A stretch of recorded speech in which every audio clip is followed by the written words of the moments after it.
Histoire de Michael.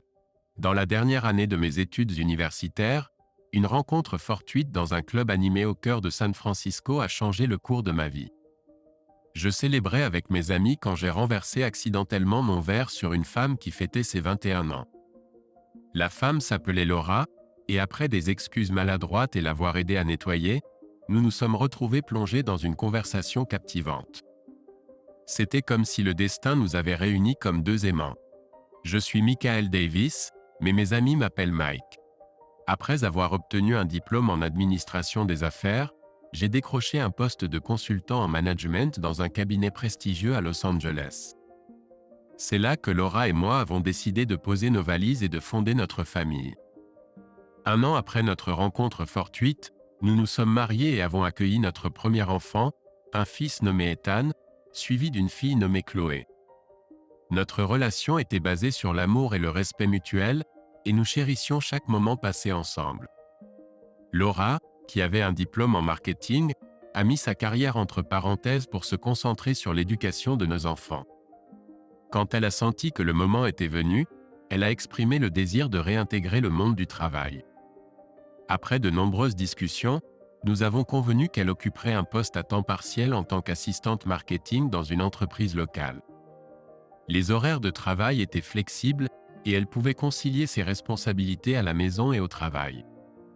Au fil des ans, notre vie de famille était idyllique. Je me concentrais sur ma carrière et Laura gérait le foyer et s'occupait de nos enfants. Notre vie amoureuse était régulière et empreinte d'une affection sincère. Nous n'avions jamais ressenti le besoin d'expérimenter ou de jouer de manière brutale. Notre amour était basé sur le respect et des sentiments profonds et sensuels l'un pour l'autre. Laura n'appréciait pas particulièrement certains actes intimes, mais elle se prêtait au jeu à l'occasion. Je ne l'ai jamais pressée car j'étais satisfait de notre vie et je chérissais notre relation. Laura était toujours attentionnée et affectueuse, me couvrant de baisers, d'étreintes et de gestes tendres. Nos amis nous taquinaient souvent en disant que notre affection ne durerait pas, mais après une décennie de mariage, ils reconnaissaient le lien unique que nous partagions. Quand Ethan et Chloé étaient adolescents, le poste à temps partiel de Laura dans l'entreprise de marketing s'est transformé en un poste à temps plein de directrice marketing. Le travail était exigeant et nécessitait des heures supplémentaires, mais elle était enthousiaste à l'idée de prendre plus de responsabilités et d'avoir un plus grand impact. Les horaires de travail étaient toujours flexibles et elle pouvait ajuster son emploi du temps pour répondre aux besoins de nos enfants. Alors que la carrière de Laura s'épanouissait, elle s'est retrouvée à travailler étroitement avec le PDG de l'entreprise, un homme nommé Thomas qui avait une dizaine d'années de plus qu'elle. Thomas était marié et avait 3 enfants, mais lui et Laura ont développé un lien étroit en travaillant ensemble pour faire croître l'entreprise. Laura parlait souvent en bien de Thomas et de l'orientation qu'il lui fournissait, et je lui faisais entièrement confiance. Un soir, j'étais à la maison avec Ethan et Chloé pendant que Laura travaillait tard au bureau. J'ai reçu un appel de Thomas, qui m'a informé que Laura allait recevoir un prix pour son travail exceptionnel lors d'un banquet à venir, et que toute notre famille était invitée. J'étais ravi d'apprendre la nouvelle et l'ai immédiatement partagée avec Ethan et Chloé, qui étaient tout aussi excités. Alors que le jour du banquet approchait, Laura était nerveuse et impatiente à l'idée de sa présentation à venir. Elle a passé d'innombrables heures à se préparer et à répéter, et j'ai fait de mon mieux pour la soutenir et apaiser ses nerfs. Le soir du banquet, Laura était rayonnante dans une robe mi-longue avec un dos élégamment découpé qui mettait en valeur sa silhouette élancée. Malgré la trentaine passée, elle dégageait une séduction et un charme qui me faisaient me sentir incroyablement chanceux d'être son mari.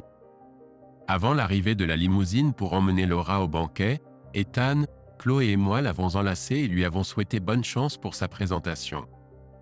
Avec 2 heures pour nous préparer, nous nous sommes apprêtés et nous nous sommes dirigés vers le lieu de l'événement.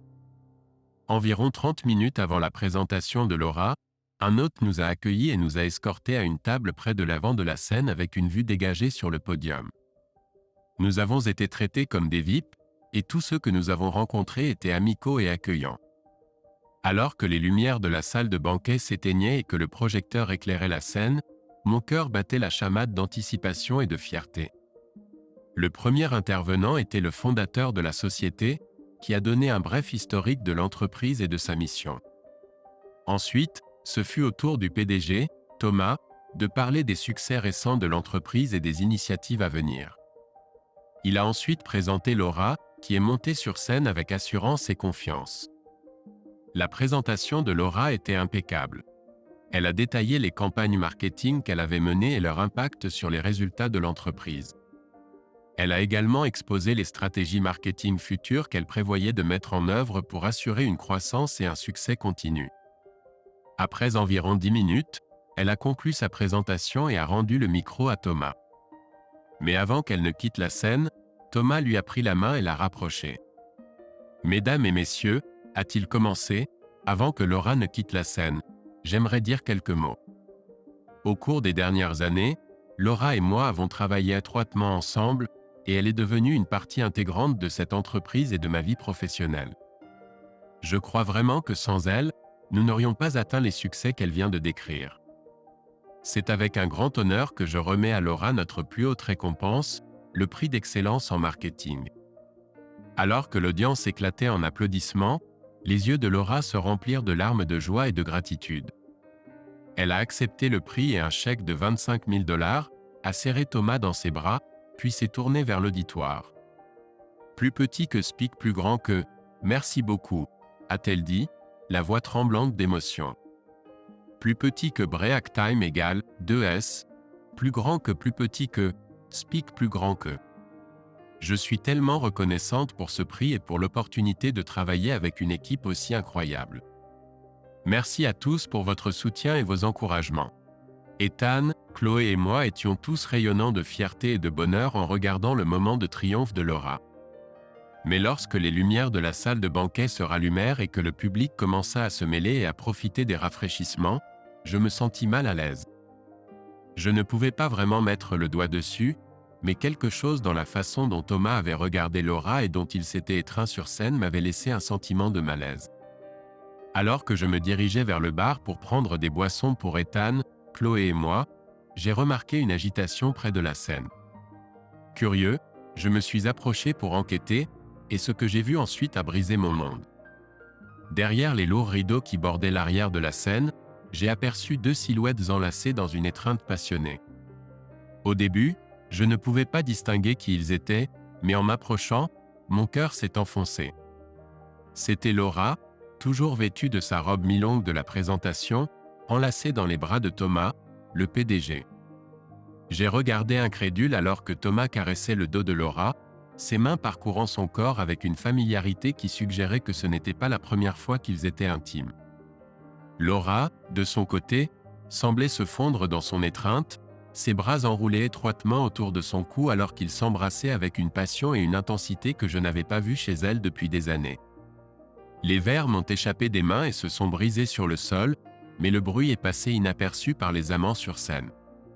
Ils étaient perdus dans leur propre monde, inconscients du fait qu'ils avaient été surpris en flagrant délit par la seule personne en qui ils avaient une confiance absolue. Comme dans un état second, je suis retourné à notre table, l'esprit tourbillonnant de ce que je venais de voir. Ethan et Chloé m'ont regardé avec inquiétude, mais je n'ai pas pu me résoudre à parler. Comment pourrais-je leur dire que leur mère, la femme qu'ils idolâtraient, m'avait été infidèle de la manière la plus dévastatrice qui soit? Avant de rassembler mes pensées, Laura est apparue à notre table, le visage rougi et les cheveux légèrement ébouriffés. « Michael, mon chéri, je viens de réaliser que vous et les enfants étiez là pour la cérémonie de remise des prix. Merci d'être venu. Ce que tu as vu, ce n'était pas ce que ça semblait être. Parlons plus tard, d'accord ?» supplia-t-elle, ses yeux me suppliant de comprendre. Je ne pus que hocher la tête en silence, la gorge serrée par un mélange de colère, de douleur et de trahison. Alors que Laura rejoignait la célébration, acceptant les félicitations de nos amis et collègues, je restais assis dans un silence stupéfait, incapable de comprendre la réalité de ce qui venait de se passer. Le trajet du retour cette nuit-là fut d'un silence insoutenable. Ethan et Chloé ressentaient la tension dans l'air, mais ils étaient trop effrayés pour demander ce qui s'était passé. Laura, de son côté, resta silencieuse, peut-être sentant que toute tentative de conversation serait vaine. Une fois rentré chez nous, je me suis retiré dans la chambre d'amis, incapable de supporter l'idée de partager un lit avec Laura après ce que j'avais vu. Alors que je restais éveillé, fixant le plafond, l'image de Laura et Thomas enlacés dans leur étreinte passionnée se répétait sans cesse dans mon esprit, me narguant avec la réalité de l'infidélité de ma femme. Le lendemain matin, je me suis réveillé au son de la voix de Laura à l'extérieur de la chambre d'amis. « Michael, ça va, mon cœur. Je sais ce que ça semblait être, et je suis désolé. Je ne sais pas quoi dire, mais ce n'était pas ce que ça paraissait. S'il te plaît, parle-moi. » Je suis resté silencieux, incapable de trouver les mots pour exprimer la profondeur de ma douleur et de ma trahison. Laura a continué à plaider avec moi, sa voix devenant de plus en plus désespérée à chaque minute qui passait, mais je ne pouvais pas me résoudre à répondre. Enfin, après ce qui semblait être une éternité, je suis sorti de la chambre d'amis, les yeux rouges et gonflés d'une nuit de sommeil agité et de larmes. Laura m'attendait dans le salon, les yeux gonflés et le visage strié de mascara. « Depuis combien de temps ?» ai-je demandé, ma voix à peine audible. Laura a hésité, son regard tombant au sol. « Quelques années » a-t-elle admis, sa voix tremblante. J'ai eu l'impression que le souffle avait été coupé. Quelques années ? Comment avait-elle pu entretenir une liaison pendant si longtemps sans que je le sache ? Donc, tu me dis que ces dernières années, les soirs où tu travaillais tard étaient les seuls moments où tu étais avec Thomas ? Ai-je demandé, ma voix empreinte d'incrédulité et de colère. Laura a hoché la tête, des larmes coulant sur ses joues. Oui, on ne l'a jamais fait ailleurs, et j'ai tellement à t'expliquer quand tu seras prêt à écouter. Donc, tu admets que tu as eu une liaison avec ton patron pendant des années ? Tu n'as pas besoin d'être mathématicien pour comprendre la fréquence. Plus de 500 fois, je suppose que tu ne t'es pas arrêté à une seule fois à chaque fois. Laura a tressailli à mes paroles, ses sanglots devenant plus forts. Michael, ce n'est pas comme ça. Vraiment ? Ai-je répliqué, la coupant. Tu m'as trahi plus de 500 fois. Crois-tu qu'un homme pourrait supporter ça ? Alors que Laura fondait en larmes, je me suis retourné et je suis parti, incapable de supporter plus longtemps sa vue. La femme que j'avais aimée et en qui j'avais eu confiance de tout mon être avait brisé mon cœur en 1 million de morceaux, et je n'étais pas sûr de pouvoir le reconstituer un jour. Dans les jours et les semaines qui ont suivi, la tension dans notre maison était palpable. Laura a essayé de m'engager dans la conversation, d'expliquer ses actes et de demander mon pardon, mais je suis resté inflexible dans mon silence. Je me suis plongé dans mon travail, rentrant tard le soir et passant les week-ends loin de la maison, incapable de supporter la vue de la femme qui m'avait si profondément trahi. Ethan et Chloé ont senti la tension dans notre relation, et ils marchaient sur des œufs autour de nous, craignant de déclencher une autre dispute ou un autre éclat. La maison autrefois heureuse que nous avions construite ensemble était désormais un champ de bataille, rempli de ressentiment, de colère et d'un profond sentiment de trahison. Un soir, après une journée particulièrement longue au travail, je suis rentré chez moi pour trouver Laura qui m'attendait dans le salon. Ses yeux étaient rouges et gonflés, et elle semblait avoir pleuré pendant des heures. « Johnny » commença-t-elle, utilisant le surnom qu'elle m'avait donné lorsque nous nous sommes rencontrés pour la première fois. J'ai réfléchi. « Je veux te parler et comprendre tes pensées. Je sais que les choses ne vont pas bien entre nous, mais je t'aime et je veux arranger les choses, même si c'est un pas à la fois. Je pensais à démissionner de mon travail.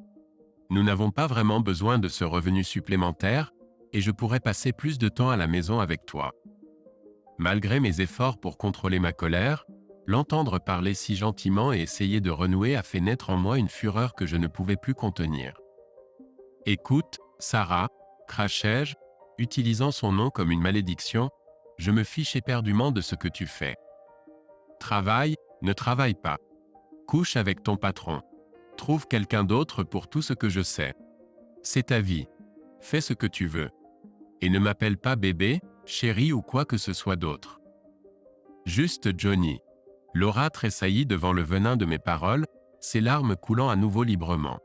« Plus j'y pense, plus je suis convaincu que tu devrais garder ton travail et tes rendez-vous avec Thomas 2 fois par semaine, car je ne serai plus jamais avec toi, continuai-je, ma voix dégoulinant de mépris. Sur ces mots, je me retournai et m'éloignai, laissant Laura à ses larmes et à ses regrets. Histoire de Laura. La nuit du banquet de l'entreprise aurait dû être l'un des moments les plus fiers de ma vie. Après des années de travail acharné et de dévouement, j'étais honoré du prix d'excellence en marketing et d'une généreuse prime de 25 000 $.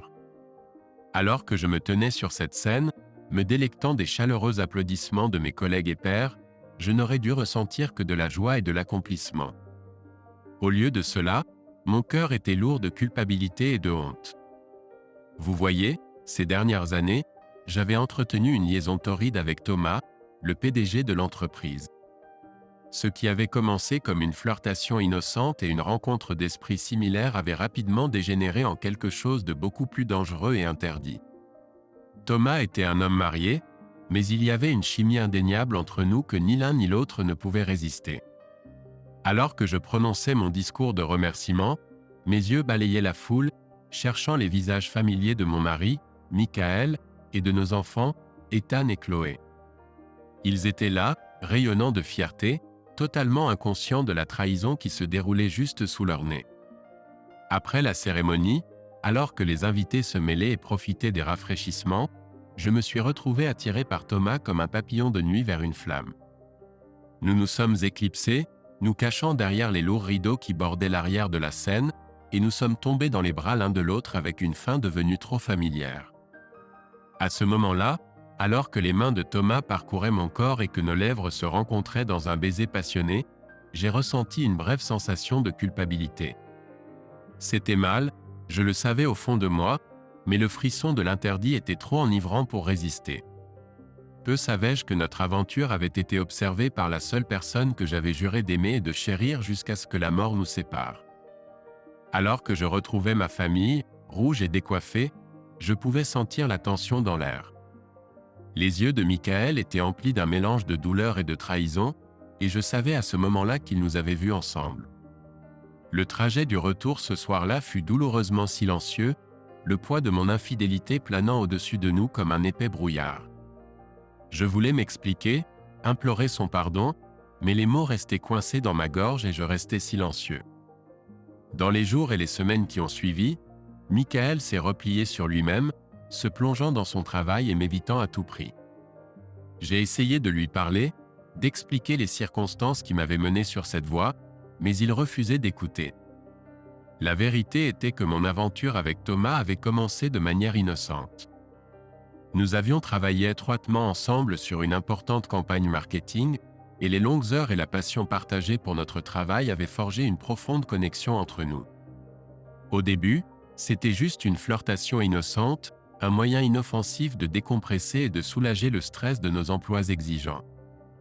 Mais ensuite, une nuit après une journée particulièrement éprouvante, Thomas m'avait invité dans son bureau pour boire un verre. Une chose en avait entraîné une autre, et avant que je m'en rende compte, nous étions enlacés, nos vêtements éparpillés sur le sol. Je savais que c'était mal, mais le frisson de l'interdit était enivrant, et je me surprenais à désirer le toucher de Thomas comme une drogue. Nous étions devenus experts pour cacher notre liaison, volant des moments ensemble chaque fois que nous le pouvions, que ce soit dans son bureau après les heures de travail ou dans une chambre de motel miteuse en périphérie de la ville. Alors que les mois se transformaient en années, la culpabilité a commencé à me ronger. J'aimais Michael de tout mon cœur, et la pensée de le perdre, lui et notre famille, était insupportable. Mais je ne semblais pas pouvoir me libérer de l'emprise que Thomas avait sur moi. Et puis, cette nuit fatidique au banquet, tout s'est effondré autour de moi. Michael nous avait vus ensemble, et le regard de trahison dans ses yeux était comme un couteau dans mon cœur. Dans les semaines et les mois qui ont suivi, notre foyer autrefois heureux est devenu un champ de bataille. Michael s'est retiré de plus en plus en lui-même, et nos enfants pouvaient sentir la tension dans l'air. J'ai essayé de m'expliquer, de demander son pardon, mais le mal était fait. Enfin, un soir, j'ai rassemblé le courage d'aborder Michael et de lui suggérer que je démissionne. Peut-être que si j'éliminais la tentation de Thomas de ma vie, nous pourrions commencer à reconstruire notre relation. Mais la réponse de Michael a été comme une gifle. « Écoute, Sarah, cracha-t-il, utilisant mon nom comme une malédiction, Je me fiche éperdument de ce que tu fais. Travaille, ne travaille pas. Couche avec ton patron. Trouve quelqu'un d'autre pour tout ce que je sais. C'est ta vie. Fais comme bon te semble. Et ne m'appelle pas bébé, chérie ou quoi que ce soit d'autre. » Ces paroles m'ont profondément blessé. La confiance avait été brisée, et aucun nombre d'excuses ou de promesses ne pourrait jamais arranger les choses. Alors que je regardais Michael s'éloigner, me laissant à mes larmes et à mes regrets, j'ai réalisé le véritable coup de ma trahison. J'avais jeté l'amour et la confiance de l'homme qui avait été mon partenaire, mon meilleur ami et le père de mes enfants, tout ça pour un instant fugace de passion et d'excitation. Histoire de Michael. Les semaines et les mois qui ont suivi ma découverte de l'infidélité de Laura ont été parmi les plus sombres et les plus douloureux de ma vie. La femme que j'avais aimée et en qui j'avais eu confiance de tout mon être m'avait trahi de la manière la plus dévastatrice imaginable, et les blessures étaient profondes. Alors que je me retirais de plus en plus en moi-même, enfouissant ma douleur dans mon travail et évitant Laura à tout prix, je pouvais voir les conséquences sur nos enfants, Ethan et Chloé. Ils marchaient sur des œufs autour de nous, leur rire autrefois insouciant remplacé par une tension palpable et un malaise. Mon cœur se brisait de les voir pris dans la tourmente de notre mariage qui s'effondrait, leurs yeux innocents emplis de confusion et de tristesse. Ils ne comprenaient pas ce qui s'était passé entre leurs parents, et ils ne méritaient pas d'être des dommages collatéraux dans notre guerre.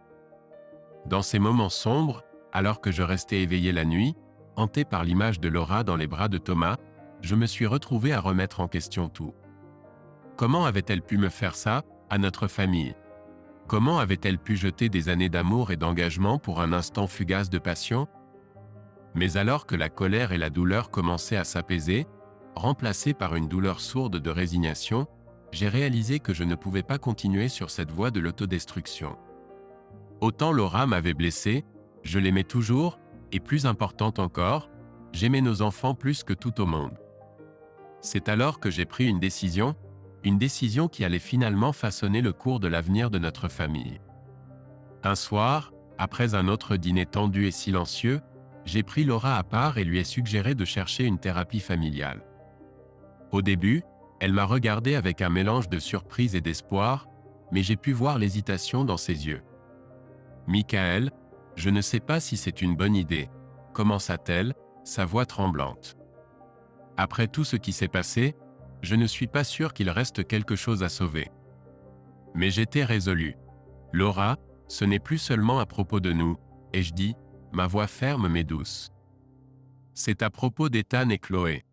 Ils méritent de grandir dans un environnement aimant et bienveillant, et je ne laisserai pas nos erreurs les priver de cela. » Les yeux de Laura se sont remplis de larmes, et elle a lentement acquiescé, sa main tendue pour saisir la mienne.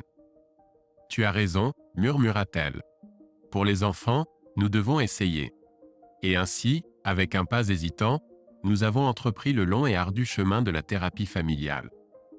Au début, les séances étaient tendues et chargées émotionnellement.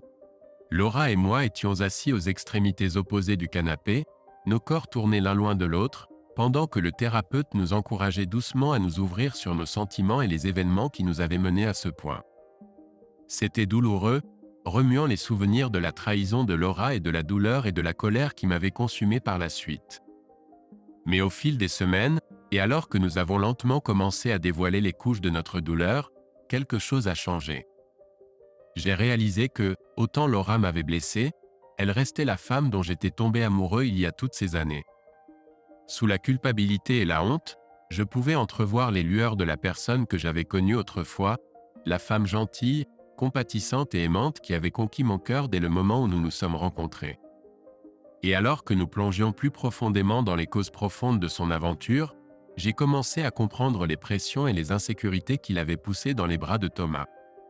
Cela n'excusait pas ses actes, mais cela m'aidait à la voir comme un être humain imparfait, plutôt que le monstre que j'avais imaginé dans mon esprit.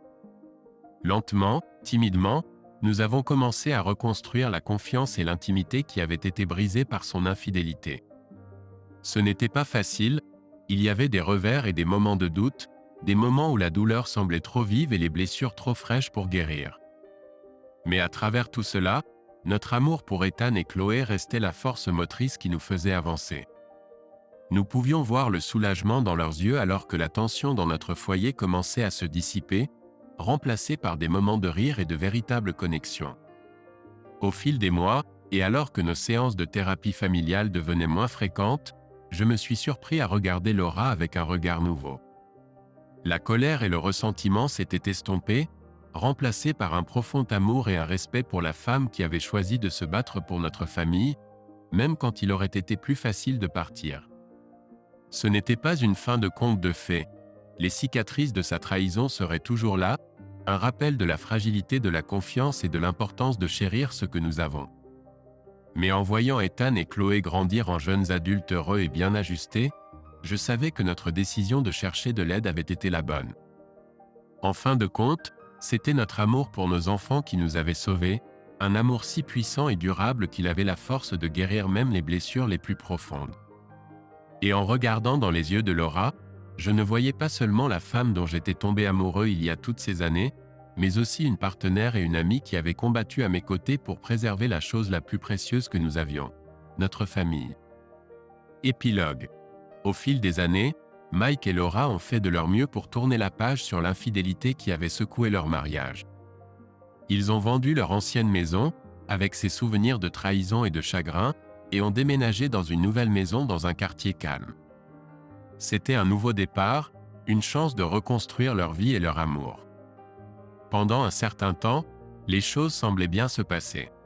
Mike et Laura ont travaillé dur pour raviver l'étincelle qui les avait autrefois réunis, et ils ont trouvé du réconfort dans les plaisirs simples de la vie, partager un repas, se promener, rire d'une blague idiote. Ils ont même commencé une thérapie de couple, espérant guérir les blessures qui persistaient sous la surface. Mais malgré ses promesses à Mike, Laura se retrouva irrésistiblement attirée par Thomas. Elle se disait que c'était juste une flirtation inoffensive, un moyen de se sentir vivante et désirée dans un monde qui semblait souvent terne et prévisible. Elle savait que c'était mal, mais elle ne pouvait pas s'en empêcher. Ainsi, lorsque Thomas l'appela un jour et lui demanda de le retrouver dans un hôtel à proximité, elle n'hésita pas. Elle dit à Mike qu'elle sortait avec des amis, et elle se rendit à l'hôtel avec un mélange d'excitation et de culpabilité qui la tiraillait. C'était une erreur, bien sûr. Un moment de faiblesse qui aurait des conséquences graves. Mais dans l'ardeur du moment, avec les mains de Thomas sur son corps et ses lèvres sur les siennes, elle ne pouvait penser à rien d'autre. Pendant un certain temps, Laura parvint à garder son aventure avec Thomas secrète. Elle veillait à effacer ses traces, supprimant les messages textes et s'assurant de ne jamais être vue avec lui en public. Mais plus elle mentait, plus elle sentait qu'elle s'éloignait de Mike et de la vie qu'ils avaient construite ensemble. Et puis, un jour, tout s'effondra. Mike était rentré tôt du travail, de manière inattendue, et il trouva Laura dans le jardin avec Thomas. Laura était à genoux, satisfaisant son ancien patron, et Mike resta là, figé par le choc et l'incrédulité. C'était une scène qui serait gravée à jamais dans la mémoire de Mike, la vue de sa femme avec un autre homme, le son de ses gémissements, la réalisation que tout ce en quoi il croyait concernant leur mariage était un mensonge. Merci d'avoir regardé cette vidéo. Si vous aimez les histoires sur notre chaîne, merci de nous soutenir en appuyant sur le bouton « J'aime ». Merci. À la prochaine histoire.